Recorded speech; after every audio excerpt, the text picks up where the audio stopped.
Toute l'actu de la métropole lilloise en ce jeudi 30 mai, c'est tout de suite un flash de 7 minutes en images. Restez avec nous.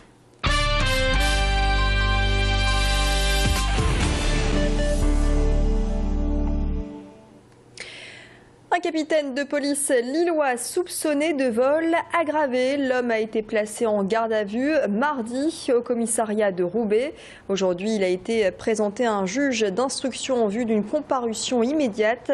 Il aurait dérobé 28 objets saisis lors d'interventions, des ordinateurs, du matériel photo ou encore des téléphones qu'il revendait sur Internet. Le fonctionnaire de police a nié les faits. Il encourt jusqu'à 10 ans de prison. C'est l'IGPN, la police des polices, qui a géré l'enquête et qui passe donc le relais à la justice. Frédéric Fèvre, le procureur de la République de Lille, s'exprimait tout à l'heure sur notre antenne. Cette affaire a démarré au départ sur un courrier envoyé par une personne dont le père était décédé et qui a dit quand je suis rentré dans le domicile de mon père, j'ai découvert que deux ordinateurs avaient disparu. Je ne comprends pas le sens de cette disparition. Et un peu plus tard, cette personne qui avait fait des recherches dit sur Internet, je retrouve sur un site de vente en ligne un ordinateur dont la configuration correspond très exactement à celui qui était chez mon père. Permis après de dévider les chevaux et d'arriver jusqu'à ce fonctionnaire de police. Au lendemain de l'arrestation de Redouane Faïd, l'enquête avance pour tenter de trouver d'éventuels complices. La nuit dernière, la police lilloise a effectué des fouilles dans différentes cellules de la prison de Sequedin, accompagnées d'auditions, ce qui aurait permis des transferts de la prison de Sequedin à la prison de Douai, transfert d'éventuels complices de Redouane Faïd. Les investigations se poursuivent. Explication. On a eu un certain nombre de policiers de la police judiciaire qui sont restés sur la maison d'arrêt de Sequedin hier dans la soirée. Un certain nombre d'auditions ont été effectuées de personnes détenues par les policiers de la police judiciaire. Des détenus ont été transférés vers d'autres établissements de la région, donc ce qui nous laisse à penser que voilà, il y a des choses qui sont en train d'émerger et que les éventuelles complicités de Redouane Faïd sont en train d'être passées au peigne fin par la police.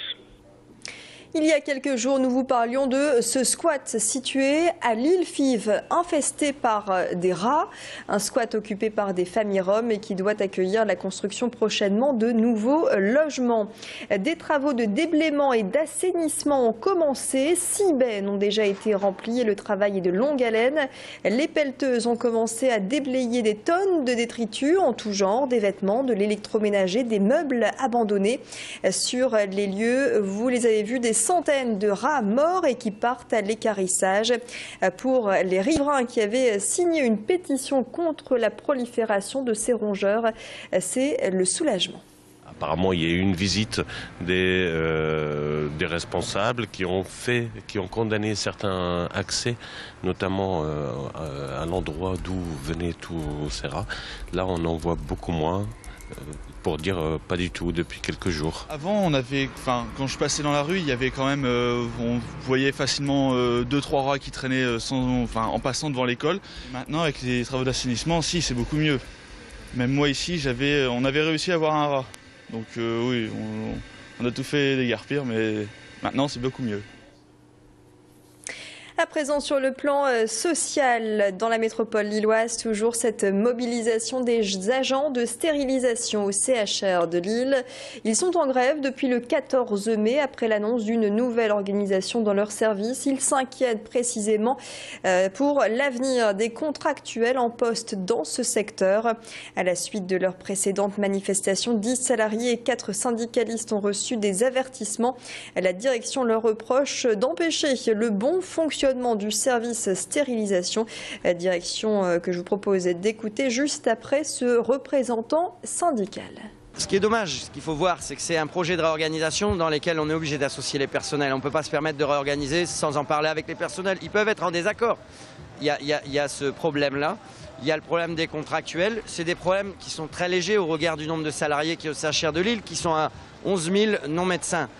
On aurait pu régler ça dans le calme et la bonne humeur, on avait essayé de le faire avant de faire grève et on ne comprend pas que ce soit aussi radical de la part de la direction pour des situations qui sont si simples à régler. La grève, c'est un exercice et un droit auquel le CHRU et la direction du CHRU tient.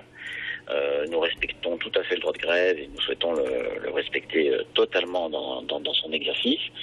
En revanche, les actions de blocage et ou de filtrage du travail en stérilisation ou dans d'autres secteurs ne peuvent pas être tolérées parce qu'il est de la responsabilité de la direction que de garantir le bon fonctionnement du service public hospitalier. Et puis c'est un vrai tournoi international qui se prépare à Lille. À partir de mercredi, le beach volley sera à l'honneur sur la place de la République avec des équipes venues des 4 coins du monde. Elles se classent entre la 15e et la 30e place mondiale.